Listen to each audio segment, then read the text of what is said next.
rising to the top in the state of Iowa. An annual tradition kicks off October. The end of an era, fresh faces in the black and gold, and full coverage from Big Ten Media Days. They say apples get sweeter with the cold, so get ready for some tasty treats. I'll have more in weather. All that and more Coming up right now on DITV.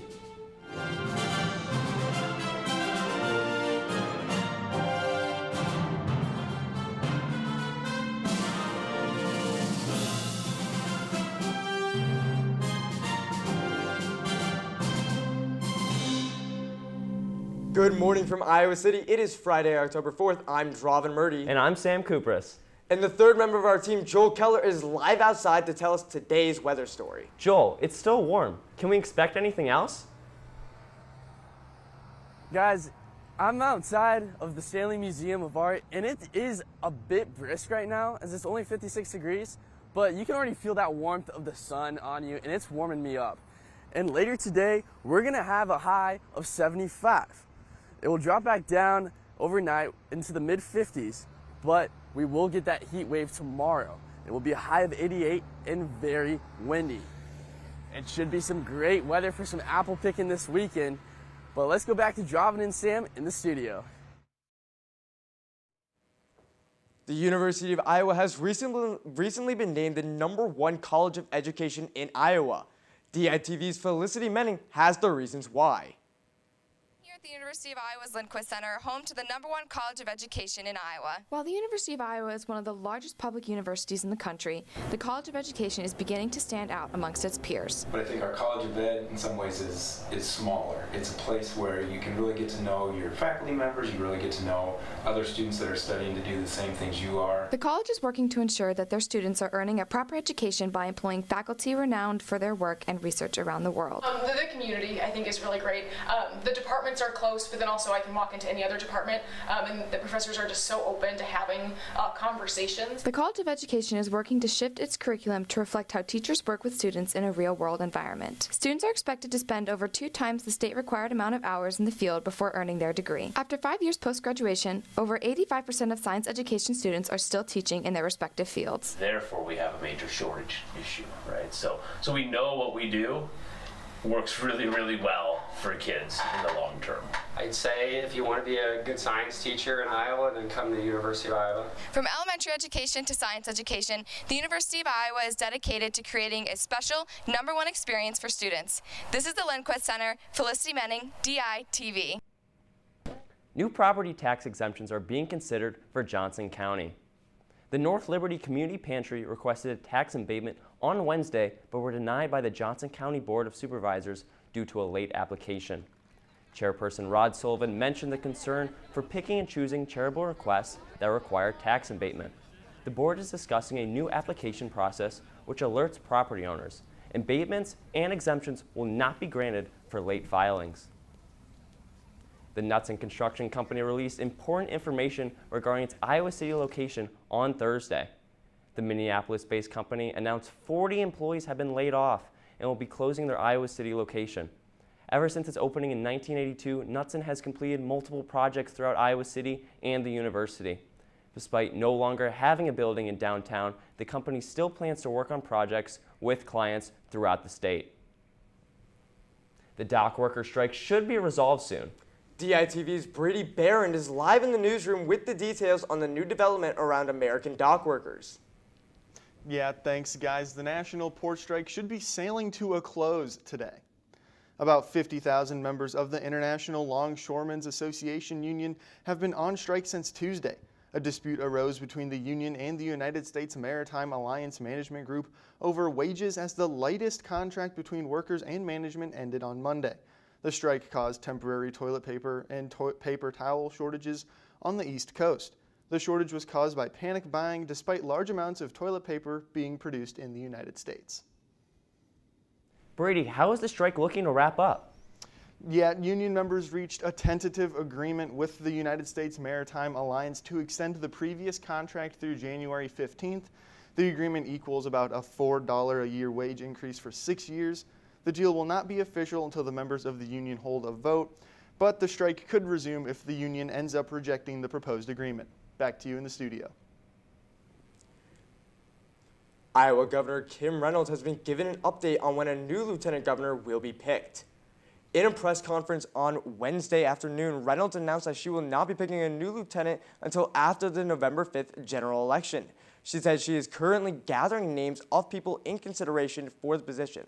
This comes after the former Lieutenant Governor Adam Gregg resigned last month. Candidates for Iowa's 1st congressional district are set to debate live. Democratic candidate Christina Bohannon recently announced on social media that she will be debating incumbent Mariannette Miller Meeks. The debate is set to take place on Monday, October 21st at 8 p.m. Central. You can tune into the debate live on the Iowa PBS website, YouTube channel, or Facebook page. It's that time of year. October is in full swing, which means time for Oktoberfest fun. DITV's Liz Schultz was in the Amana colonies, giving us a preview of the festivities. The Amana Colonies is the heart of German culture. Kicking off its 59th annual Oktoberfest from October 4th through 6th consists of a wide variety of events, including live bands, food, beer, and Amana's famous Millstream root beer. The event takes around a year of preparation, consisting of volunteers from the area, as well as a designated team for specific festival tasks. Amana Colonies Festivals Incorporated is a nonprofit, so everything that we earn through the festival goes back into the festival for the next year. Many people have been involved with Oktoberfest for years, contributing to its rich history. And just the beauty of this town and the friendliness of this town is very, very impressive. So we're kind of two different things. We're an old pietist religious group, but we also at the same time enjoy traditional German festivals and things like that. Oktoberfest is also one of the busiest times of year for local Amana businesses. It's definitely more of like one of the most fun weekends to work because everyone's so excited and like ready to see what's next from each business. We have a big crowd that comes in right as we open, and we keep numbers out all day, like just to keep everybody in order. It's pretty crazy. A daily admission pass for Oktoberfest is $15, and a 2-day pass is $20. On Sunday, admission is free. A fun-filled weekend to unfold right here. This is the Amana Colonies. I'm Liz Schultz, DITV. Let's go out to Joel to hear what the weather has in store for Hawkeye football and the next week. Thanks, guys. If you're making the trip up to Columbus, Ohio with the football team this weekend, you are in luck. When the lots open in Columbus at 5 a.m., it will be 57 degrees. It will quickly warm up, and at the 2:30 game time, it will be 76 and sunny. After the game, expect 75 degrees and the sun to stay out for the walkout of the shoe in Columbus, hopefully with a win. As for here in Iowa City, we'll be staying in this warmer weather for now. It will be sunny all week, and Sunday we'll have a high of 74. Monday will drop a little bit closer to 70, but Tuesday will begin a streak of warmer days. Wednesday and Thursday will be the return into the 80s. I know many are waiting for some cooler weather, but for now, it'll be good to get outside and enjoy this nice weather while we still have it. Let's go back to the studio to see what's on deck. Thanks, Joel. And I don't know about you, Sam, but I am ecstatic about this game on Saturday against Ohio State. And that's why we're going to send to DITV's Elise Gann, who has the entire rundown for what's next with Hawkeye Athletics. Thanks, guys. There is certainly a lot going on in Hawkeye sports this weekend, starting with the Big Ten Basketball Media Days in Chicago. DITV Sports Director AJ Reister was there and caught up with both teams on the upcoming season. The dawn of a new era. A lot of changes in the Big Ten, but there are also a ton of changes in Iowa City with new faces on the men's and women's side of the ball that fans will have to get used to. Starting on the women's side, no Caitlin and no Lisa, so who will step up and what will life be like without them? Step one, a new mentality. We're next. We're next, you know, we got next. It's the new opportunity. We got next. Coach Jay says that all the time.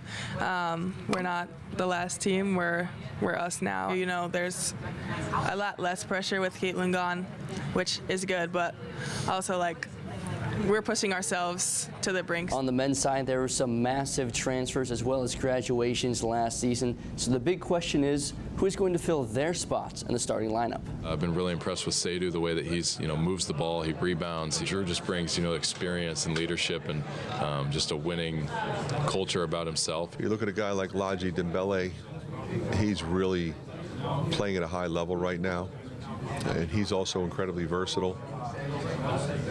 Price Sanford, he's completely different physically, and he was always a great shooter. He's always, he's tall, he's 6'7", but he's really worked on his body. A lot of ways I can go. With the season still a month away, there is a ton of excitement around both of these teams, as well as around the new faces that the fans will get to know and love over the year. From the Donald E. Stevens Convention Center in Chicago, AJ Reister, DITV Sports. Even with football on the road, the Week 6 kid captain is still excited for her week. DITV's Colin Carithers shares why this means so much to her. Hayden Yorich grew up a normal kid. With one older sister, Hayden was always full of energy, looking for a book, extremely funny, but she also has an empathetic side.